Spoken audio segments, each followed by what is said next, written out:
नमस्कार श्रोताओं, मैं डॉक्टर पीयूष अग्रवाल पारस गुड़गांव की तरफ से आपका स्वागत करता हूं। कैंसर अवेयरनेस की जो हमने सीरीज स्टार्ट करी थी उसके 8वें हिस्से में। इससे पहले जो है हम कई सीरीज कर चुके हैं, जिसमें कि सबसे पहले हमने जो स्टार्ट किया था वो स्टार्ट किया था छाती यानी स्तन के कैंसरों के साथ। उसके बाद हम आए हेड नेक कैंसर्स पे। फिर उसके बाद हमने कवर किए ब्लड कैंसर्स, उसके बाद पेट के कैंसर्स, पेशाब की नली से संबंधित कैंसर्स, फेफड़ों से कैंसर, और अब हम जो है आए हैं मिसलिनियस कैंसर्स में, जिसमें कि हम बात करेंगे चमड़ी के कैंसर्स के बारे में।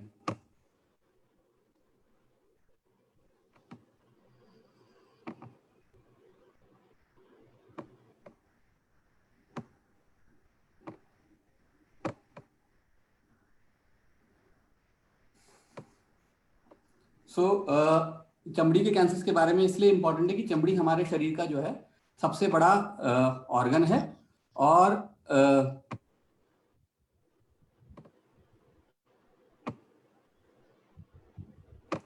सबसे बड़ा ऑर्गन है। और अगर हम देखें तो जो शरीर का सारा हिस्सा है उसमें हम चमड़ी से संबंधित जो शरीर का सारा हिस्सा है उसमें जो बाहर की तरफ दिखता है वो हमारी चमड़ी दिखती है। चमड़ी के 3 हिस्से हैं। सबसे पहला ऊपर का हिस्सा जो होता है जिसे हम एपिडर्मिस कहते हैं, उसमें जो है चमड़ी का कैंसर उसी में शुरू होता है। एपिडर्मिस में स्क्वामस सेल्स होते हैं जिसमें स्क्वामस सेल कैंसर स्टार्ट होता है, और बेसल सेल्स होते हैं जिसमें कि हमारा बेसल सेल कैंसर होता है, और तीसरा हिस्सा होता है हमारा मिलानोसाइट्स। मिलानोसाइट्स वो तत्व हैं जो हमारे उसको चमड़ी को रंग देते हैं। तो जो इनमें शुरू होता है कैंसर उनको हम कहते हैं मेलानोमा। बेसिकली कारण क्या है चमड़ी के कैंसर का? जो सन का एक्सपोजर है, यानी कि जो सूर्य से जो अल्ट्रावायलेट किरणें निकलती हैं, उन अल्ट्रावायलेट किरणों के निकलने की वजह से जो है चमड़ी का ये कैंसर होता है। कारण क्या होता है? सबसे ज्यादा नुकसान कब होता है? जब आपकी चमड़ी जो है हल्के रंग की हो, यानी कि गोरे रंग की चमड़ी हो, उसमें सबसे ज्यादा जो है नुकसान होता है। जिन लोगों के हल्के रंग के बाल होते हैं, जिन लोगों की लाइट कलर की आईज होती हैं, जिन उनके चमड़ी पे बहुत जल्दी सूर्य की किरणें जब पड़ती हैं तो उससे चमड़ी जल जाती है या उस पर ब्लिस्टर्स आ जाते हैं। अगर ये ब्लिस्टर्स और आपको चमड़ी आपकी जलती है, उन कंडीशंस में चमड़ी के कैंसर होने की संभावना बहुत बढ़ जाती है। दूसरा, अगर आप हाई एल्टीट्यूड में रहते हैं, यानी कि ऊपर के हिस्सों में, जैसे कि पहाड़ियों वाले हिस्सों में रहते हैं जहां पे सूरज आपको आपकी चमड़ी को ज्यादा लगता है, तो उन जगहों पे जहां ज्यादा सनलाइट आती है, सीधा आपका सूर्य की किरणों से जो आपका कॉन्टैक्ट होता है, उन जगहों पे भी आपका रेडिएशन ज्यादा होने की वजह से चमड़ी के कैंसर होने की संभावना बढ़ जाती है। कुछ लोगों में काले रंग के मोल्स होते हैं, मस्से जिन्हें कहते हैं। जब वो मस्से होते हैं, इनमें कुछ मस्से जो हैं कन्वर्ट हो जाते हैं कैंसर्स में, जिन्हें कि हम मेलानोमा नाम का जो कैंसर है उसे कहते हैं। कुछ लोगों में चमड़ी में कुछ ऐसे लीजन्स होते हैं जैसे कि एसिडिक केराटोसिस, इनमें कैंसर होने की संभावना बढ़ जाती है। दूसरा, अगर आपके फैमिली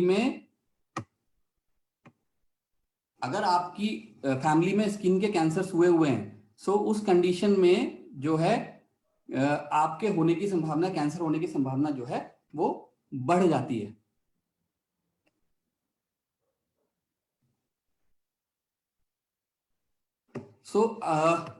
कैसे पता चलेगा कि आपको जो भी आपका कोई मोल है, आपके चमड़ी के ऊपर कोई निशान आ गया है? उसमें क्या देखेंगे कि आपको लगेगा कि जो है चमड़ी का कैंसर आपको हुआ है। अगर आप उसको ध्यान से देखेंगे, उसमें कोई भी बदलाव समय के साथ मान लीजिए कोई बदलाव हो रहा है, आपको जो है कोई भी जो है चेंज आ रहा है, खुजली होनी शुरू हो जा रही है, या आपको जो है उसमें अचानक जो है घाव बन गया है, या वो बढ़ने लग गया साइज के अंदर, ऐसी कोई भी चीज होती है तो आप उसको जाके डॉक्टर को दिखाएं, क्योंकि इसमें संभावना पूरी ये है कि आपको जो है ये कैंसर हो सकता है। सो हम इसको बच कैसे सकते हैं? सो सबसे इंपॉर्टेंट चीज है कि जो है, नेक्स्ट स्लाइड प्लीज। सो इसमें हम बच कैसे सकते हैं कि आप जो दिन के समय जो सूरज की किरणें हैं उनको लेने को जितना अवॉइड कर सकते हो, सीधा जो किरणें पड़ती हैं यानी करीब 12 बजे के आसपास जो मिड डे का टाइम है, उस समय आप घर से बाहर ना निकलिए, कोशिश करिए। और अगर आप निकलते हैं तो आप ऐसे कपड़े पहनिए जो आपके बदन के ज्यादातर हिस्सों को ढक सकें। दूसरा, सनस्क्रीन लगाएं। सनस्क्रीन में भी कुछ ऐसे सनस्क्रीन है जो आपको बेटर प्रोटेक्शन देते हैं। तो जैसे कि ब्रॉड स्पेक्ट्रम है जिसमें एसपीएफ कम से कम 30 है, उनको लगाएं।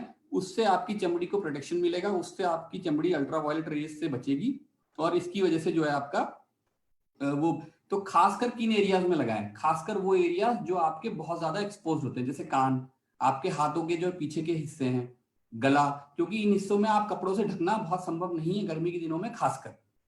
Next slide. सो कपड़े मैंने आपको बता दिए। खास अब एक खास बात आती है सनग्लासेस। तो जब भी आप बाहर निकलें, सो आप सनग्लासेस पहनिए वो जो अल्ट्रावायलेट ए और अल्ट्रावायलेट बी दोनों किरणों को जो है रोकती है, क्योंकि इससे आपकी आंखों के ऊपर की जो चमड़ी है, आंखें हैं आपकी, वो उससे बच जाती है। कुछ लोग हमारे इंडिया में तो कॉमन नहीं है टैनिंग बेड्स का, पर इंडिया के बाहर टैनिंग बेड्स यूज करते हैं। उसमें से यूवी रेस निकलती हैं और वो आपकी चमड़ी के कैंसर की जो होने की संभावना है उसे बढ़ा देती है।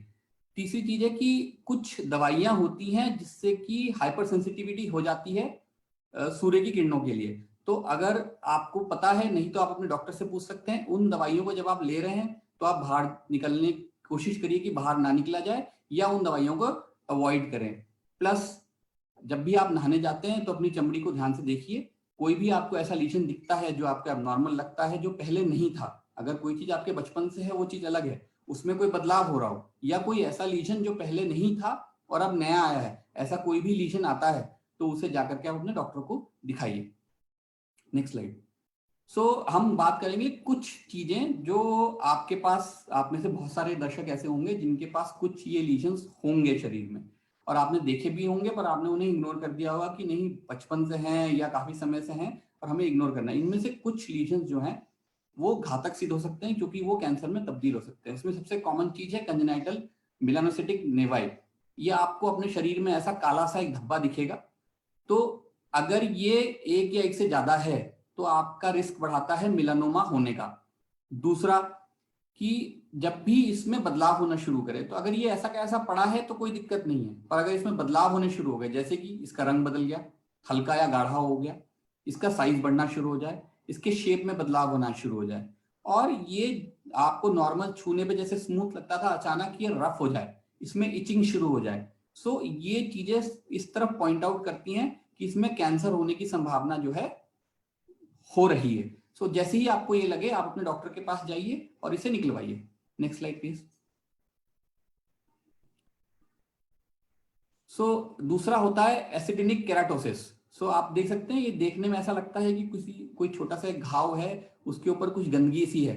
सो ये बेसिकली जब सन का मैसिव एक्सपोजर होता है उसकी वजह से होता है। कभी कभी ये एक्सरे या इंडस्ट्रियल केमिकल्स की एक्सपोजर से भी हो सकता है। सो ये ज्यादातर उन हिस्सों में होता है जो एक तो आपके बाहर की तरफ है, यानी कि चेहरा, हाथ, गला, और जितने ये ज्यादा होंगे उतने आपके कैंसर होने की संभावना इसमें जो है बढ़ती जाएगी।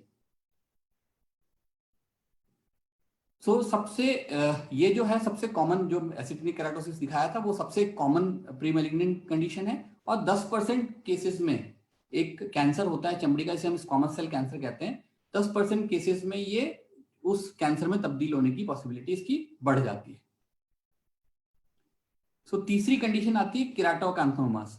सो ये वैसे तो सादी गांठें हैं, देखने में कैंसर जैसे दिखते हैं, ये उठे हुए होते हैं, इनमें बीच में घाव होता है, लेकिन अगर ये काफी समय तक रह जाएं या आपकी एक पर्टिकुलर उम्र के ऊपर हों तो इनके कैंसर में तब्दील होने की संभावना जो है वो बढ़ जाती है। सो ये जब शुरू होते हैं तो आपने जैसा पिक्चर में देखा कि ये एक बम्प की तरह, डोम की तरह उठते हैं सरफेस के ऊपर, और उसके बाद बीच में से इसमें घाव बन जाता है और ये गड्ढा बन जाता है। सो इसमें 25% यानी कि अगर 100 लोगों को ये हो रहा है तो 25 लोगों में संभावना है कि ये कैंसर के रूप में तब्दील हो जाएगा। सो एक ये बड़ी कॉमन सी कंडीशन है जिसमें कैंसर में तब्दील होने की पॉसिबिलिटी बहुत ज्यादा रहती है और हम लोग बहुत कॉमनली क्लिनिकल प्रैक्टिस में देखते हैं, इसे कहते हैं बॉवेन्स डिजीज। सो ये कैंसर से पहले वाली स्टेज है। सो इस स्टेज में ये आपकी चमड़ी को खाती नहीं है, चमड़ी के ऊपर पड़ी होती है बाहर की तरफ, और कई बार इसमें से मवाद आ सकता है, इसमें दर्द भी हो सकता है, खुजली भी हो सकती है, पर ये बहुत स्लो ग्रोइंग है और धीरे धीरे धीरे धीरे बढ़ती है। अगर आप इसका कोई इलाज नहीं कराते हो, नॉर्मली ये कंडीशन आपके आती है और अगर आप इलाज कराने जाते हो और इसका प्रॉपर इलाज होता है तो ये कंडीशन ठीक हो जाती है, लेकिन अगर आप इसका इलाज नहीं कराते हैं तो मान के चलिए इसके कैंसर में तब्दील होने की संभावना बहुत ज्यादा है। और ये खासकर चमड़ी के उन एरियाज में है जो बहुत एक्सपोज होते हैं, सन एक्सपोज होते हैं, लाल लाल कलर का पैच बन जाएगा, उसके ऊपर गंदगी सी इकट्ठी हो जाएगी, आपको देखने में ऐसा फील आएगा जैसे कि एक्जिमा हो गया है। ये एक और कंडीशन है जो बड़ी घातक सिद्ध हो सकती है बाद में, इसका नाम है लेंटिग्नो मलिग्ना।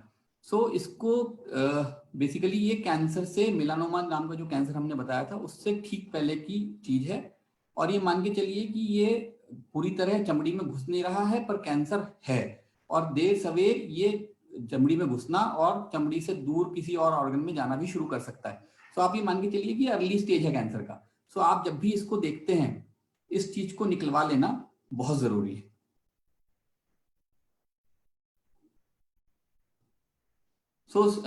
हम 3 प्रकार के मेजर कैंसर्स के बारे में बात करेंगे और उसके अलावा कुछ छोटे मोटे कैंसर्स और हैं चमड़ी के जो हो सकते हैं उनके बारे में बात करेंगे। उनमें सबसे कॉमन जो हमको क्लिनिकल प्रैक्टिस में देखने को मिलता है उसे हम कहते हैं basal cell cancer. Basal cell cancer की खासियत ये है कि एक ऐसा कैंसर है जिस अगर आपने सही टाइम पे जाके डॉक्टर को दिखा लिया तो इसके ठीक होने की संभावना बहुत ज्यादा है, इसके वापस आने की संभावना बहुत कम होती है, और ये बहुत ही रेयरली किसी और हिस्से में जाता है, ज्यादातर ये उसी जगह पे रहता है जहां पर है। अगर आप देरी करते हैं तो ये डेफिनेटली इसमें पोटेंशियल है कि उस जगह को ये पूरा खा जाएगा। अगर आंख के पास है तो आंख में घुस जाएगा, अगर नाक के पास है तो नाक के अंदर चला जाएगा, हड्डी में घुसने की पोटेंशियल है, लेकिन ये आपको समय देता है बशर्ते आप टाइम पे जाकर के हॉस्पिटल में दिखा पाए।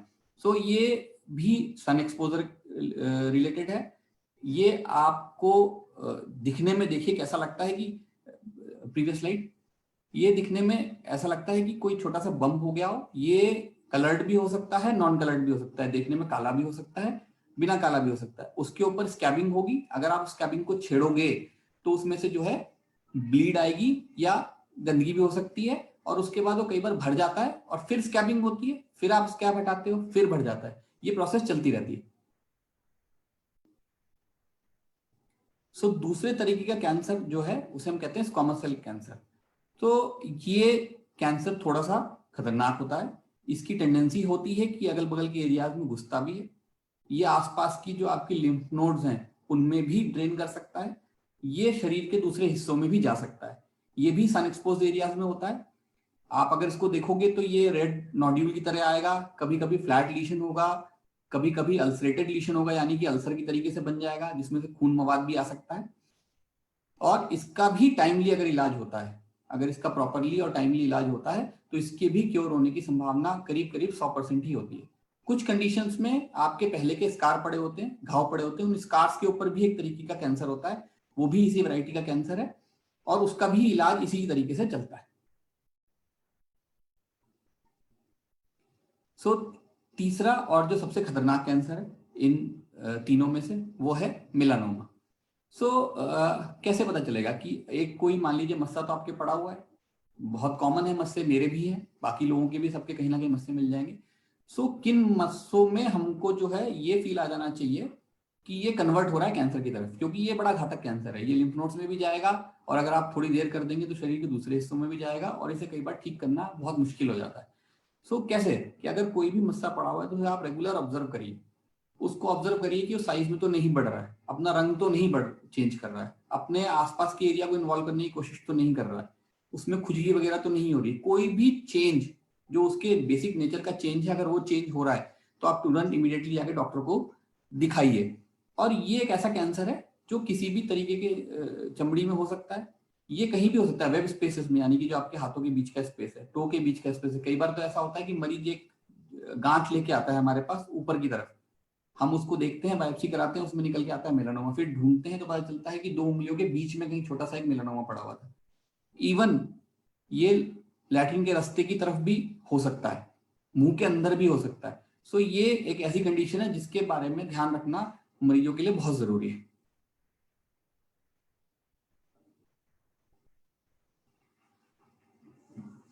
जैसा मैंने बताया कि आपको सिर्फ ये ध्यान रखना है कि कोई चेंज ना हो रहा। उसके अलावा कुछ ऐसे कैंसर हैं जो लेस कॉमन है, जैसे कि एक कैंसर होता है, इसे कहते हैं कापोसिस सार्कोमा। कापोसिस सार्कोमा ऐसा है जो चमड़ी की जो ब्लड वेसल्स हैं उनके अंदर अराइज करता है, और उसमें जो है रेड और पर्पल पैचेस हो जाते हैं, और ये लोगों में, ज्यादातर उन लोगों में होता है जिनकी इम्यूनिटी की प्रॉब्लम होती है। मोस्ट कॉमनली ये एड्स वाले पेशेंट में देखने को मिलता है, या कुछ ऐसे पेशेंट जैसे ट्रांसप्लांट के बाद अगर आपने ऐसी दवाइयां ली हैं जो आपकी इम्यूनिटी को सप्रेस करती हैं, उन पेशेंट्स में देखने को मिलता है।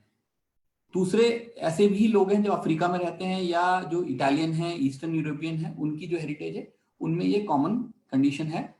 हमारे यहाँ इंडिया में मोस्टली ये जो बेसिक स्टेट है उन स्टेट्स में ही जो है मिलता है। एक और तरीके का कैंसर है जिसे हम कहते हैं मर्केल सेल। तो मर्केल सेल में शाइनी नोड्यूल्स बनते हैं चमड़ी के ऊपर और भीतर। ये बेसिकली हेयर फॉलिकल्स के आसपास अराइज करता है, और ये सिर, गले और जो मेन ट्रंक है यानी कि हमारा धड़ है उसमें ये मिलता है। एक और तरीके का कैंसर इसे कहते हैं सिबेशियस ग्लैंड कार्सिनोमा। हमें पता है कि हमारे शरीर में जो है ग्रंथियां होती हैं जो सिबेशियस सीबम सिक्रीट करती हैं, जो चमड़ी को हमारे लुब्रिकेट करके रखती है। उस जो सिबेशियस ग्लैंड होता है, जब उसमें कोई कैंसर अराइज करता है, उसको हम सिबेशियस ग्लैंड कार्सिनोमा कहते हैं। बहुत रेयर एंटिटी है और यूजुअली आंखों के पास आती है, और ये कई बार मिस हो जाती है क्योंकि आंखों की कॉमन जो अदर प्रॉब्लम्स है जिसमें गांठें बनती हैं उनके साथ हम जो है बहुत कॉमनली इनको मिस कर देते हैं। अगर हम बात करें मैनेजमेंट की, मैनेजमेंट सबसे पहले तो ये है कि अगर कोई हमारे पास ऐसी चीज लेके आया तो हम करें क्या। तो सबसे पहले ये है कि हम एक टुकड़ा लेते हैं, उसमें से हम एक नॉर्मल स्किन का टुकड़ा भी लेते हैं, और हम जो है उस लीजन का टुकड़ा लेते हैं और उसकी हम बायोप्सी करते हैं। बायोप्सी में यूजुअली जो है स्थिति पता चल जाती है कि क्या है, कैंसर है कि नहीं है। इसके बाद आती है इमेजिंग। मान लीजिए जैसे कोई भी कैंसर है, मान लीजिए बेसल सेल कार्सिनोमा है, मुंह के पास है, हमें देखना है कि नीचे कितना गया हुआ है, क्योंकि हमें जब भी इसको निकालना है या कोई भी इलाज करना है तो हमें पता होना चाहिए कि कितना गहराई में घुसा हुआ है, चारों तरफ कितना फैला हुआ है, कौन कौन से स्ट्रक्चर्स हैं जिन्हें इन्वॉल्व कर रहा है। जैसे मान लीजिए हाथ पे है, आपको देखने में लग रहा है कि नीचे की तरफ है, कितना मांसपेशी का इन्वॉल्वमेंट है, उसे देखने के लिए आप कोई लोकल इमेजिंग कराते हैं, जैसे कि सीटी स्कैन है अगर आपको बोन इन्वॉल्वमेंट देखनी है, आपका अगर पेरिफेरल है आप एमआरआई करवाएंगे, आपके शरीर के किसी ऐसे हिस्से में है जैसे मेलानोमा है मुंह के अंदर की तरफ है या कहीं और है, आप उस कंडीशन में जो है आप उसमें सीटी स्कैन उस जगह का जो है करा करके देखेंगे कि इन्वॉल्वमेंट कितना है, लोकल लिम्फ नोड के इन्वॉल्वमेंट कितने हैं। दूसरा इसमें आता है कि मेटास्टैटिक वर्कअप क्या करना है। जैसे बेसल सेल कैंसर में मेटास्टैटिक होने के चांसेस कम है, पर स्क्वामस सेल कार्सिनोमा में और मेलानोमा में मेटास्टैटिक होने के चांसेस बहुत ज्यादा है। मैं डॉक्टर रंगाराव से पूछूंगा, सर अगर मेलानोमा आता है, क्योंकि ये हाईली एग्रेसिव डिजीज है, इसमें मेटास्टैटिक वर्कअप में क्या हम प्रेफरेंस देते हैं, किस इन्वेस्टिगेशन को? जब मैलिग्नेंट मेलानोमा का डायग्नोस होता है, यानी कि तिल से जो बनता है कैंसर, तो सबसे पहले तो उसका ट्रीटमेंट होता है, बेस्ट ट्रीटमेंट है कि ऑपरेशन कराएं अगर वो सीमित है, और सीमित नहीं है तो आगे दूसरा रेडिएशन या कीमोथेरेपी देते हैं हम लोग। और उसके स्टेजिंग ये पता करने के लिए कि कहाँ कहाँ फैला हुआ है, उसके लिए हम लोग एमआरआई, जो अगर पैर में हुआ तो एमआरआई पैर का करेंगे, और साथ ही साथ चेस्ट सीटी एंड एब्डोमेन करेंगे, या पूरा बॉडी का पेट स्कैन करेंगे। कोई भी करने से समझ में आएगा कि ये कहाँ कहाँ फैला हुआ है।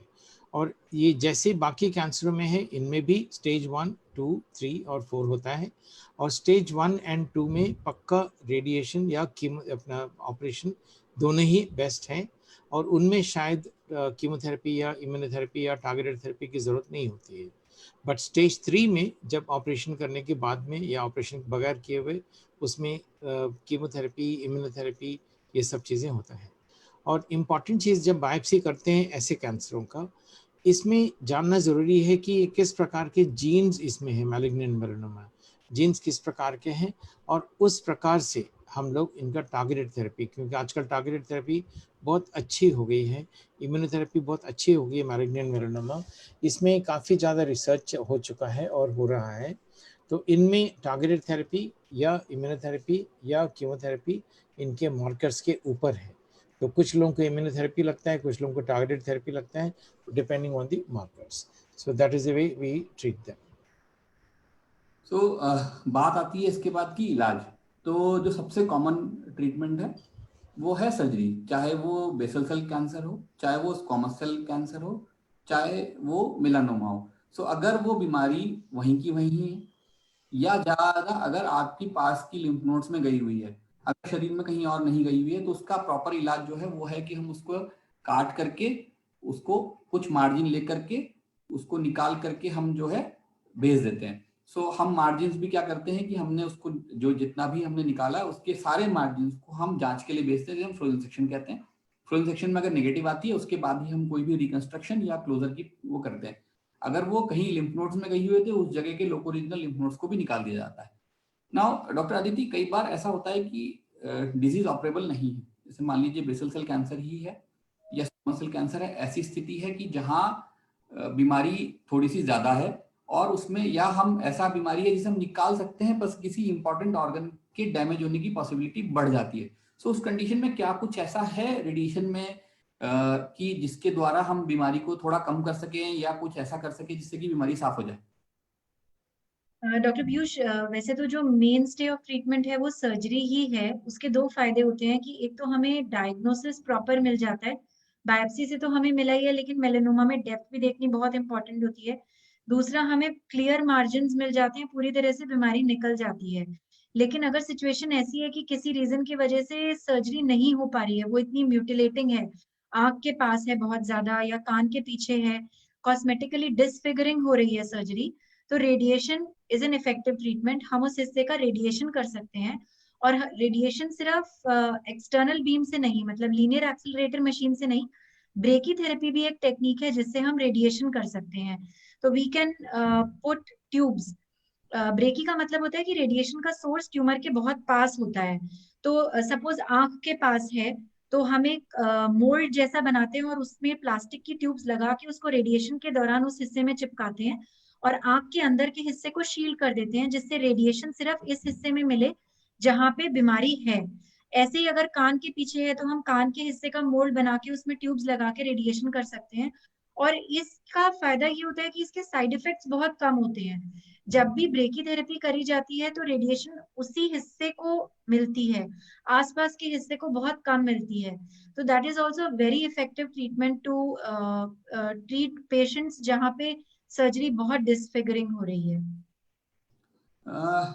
एक क्वेश्चन डॉक्टर रंगाराव के लिए। सर, कई बार स्क्वामस सेल कैंसर आता है, बहुत एडवांस्ड होता है, कई बार ऐसा स्कल की बोन में जा रहा है या ऐसी जगह है जहां पर की रिसेक्शन संभव नहीं है, बहुत डीप इन्फिल्ट्रेट कर रहा है। सो हमारे पास कोई ऐसा तरीका है कि क्या हम कुछ पहले कीमोथेरेपी दे करके साइज रिड्यूस करके फिर हम सर्जरी प्लान करें? ये वाला cancer squamous cell carcinoma of the skin chemotherapy से इतना का अच्छा काबू में नहीं आता है, पर जब हम लोग मजबूर हो जाते हैं तो कीमोथेरेपी देते हैं हम लोग।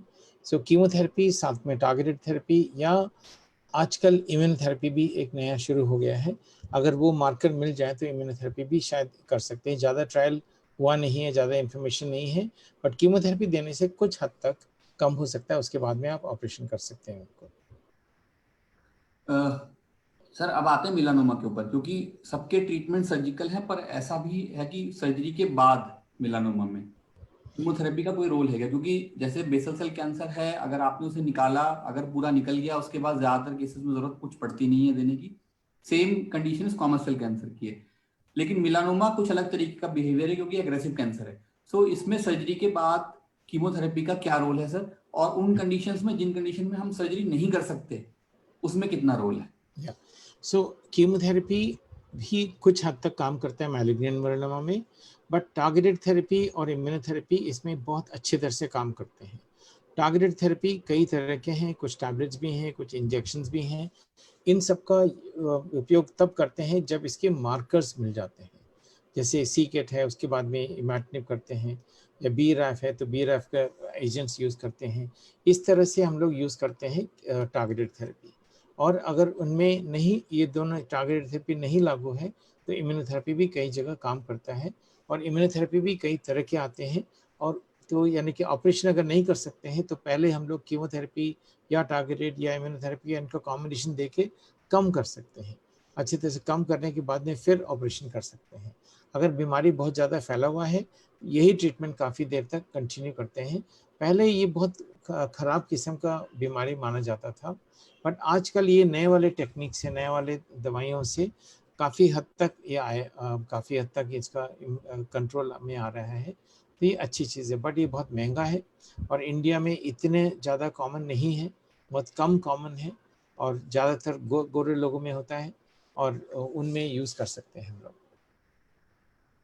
So before ending the programme, क्योंकि हमने अब सारा ट्रीटमेंट देख लिया है और हमें ये भी समझ में आ गया कि चमड़ी कैंसर शायद शरीर में इकलौते कैंसर्स हैं जो अगर किसी भी स्टेज में आते हैं एक्सेप्ट फॉर मेलानोमा, ज़्यादातर स्टेज में ट्रीटेबल होते हैं और इनमें सिर्फ जो रिक्वायरमेंट ये होती है कि ये निकल पाए प्रॉपरली, एक्सरसाइज हो पाए, चाहे वो हमें कीमोथेरेपी देके छोटा करके हम उसे ऑपरेट करना पड़े, चाहे हम उसमें अपफ्रंट सर्जरी करें। So before ending, I like to take some take home message from Dr. Rangarao and Dr. Aditi. Dr. Rangarao, please. या सो स्किन कैंसर्स हमारी कंट्री में कम कॉमन है, बहुत ज़्यादा नहीं होते हैं।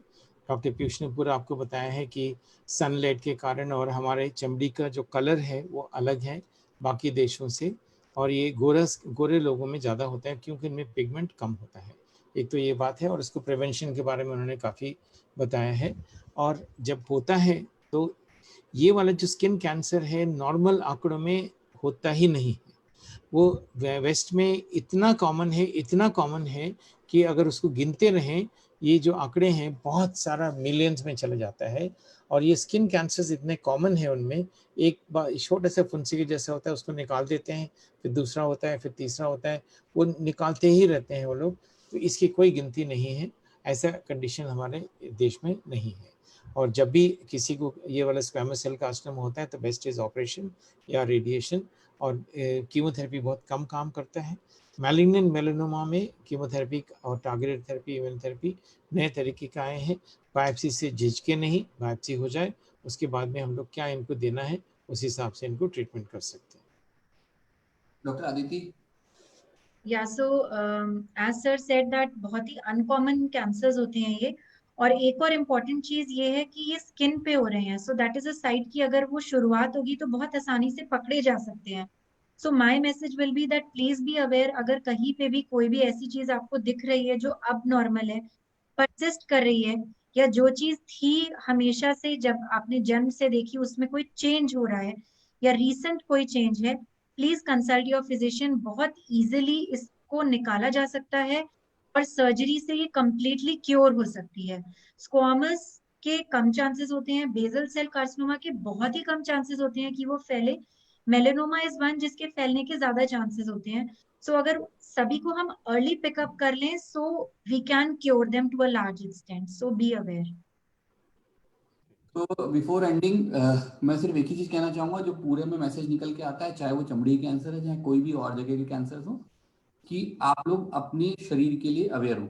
चमड़ी तो खासकर इसलिए भी जरूरी है क्योंकि चमड़ी एक ऐसा हिस्सा है जो बाहर की तरफ है, जिसे हम हमेशा देखते हैं। जब हम नहाने जाते हैं तो हम हमेशा देखते हैं अपनी चमड़ी को। सो किसी भी अबनॉर्मेलिटी को, यानी कि जो चीज आपकी रूटीन में नहीं थी, कोई नई चीज अगर अराइज कर रही है, या कोई भी जो चीज आपकी रूटीन थी उसमें कोई बदलाव हो रहा है, सो ऐसी कोई भी चीज आप ऑब्जर्व करते हैं तो उसको ऑब्जर्वेशन को देख करके अनदेखा मत करिए, उसको लेकर के अपने डॉक्टर के पास जाइए। डॉक्टर को जो भी उचित लगेगा वो जांचें करवाएगा और वो आपके हित में ही जाएगा, क्योंकि अगर हम सही टाइम पे पकड़ते हैं, जल्दी पकड़ते हैं, तो चमड़ी का कैंसर एक ऐसा कैंसर है इंक्लूडिंग मिलानोमा जिसके ठीक होने की संभावना करीब करीब 100% के आसपास आती है। धन्यवाद। नमस्कार। नमस्कार।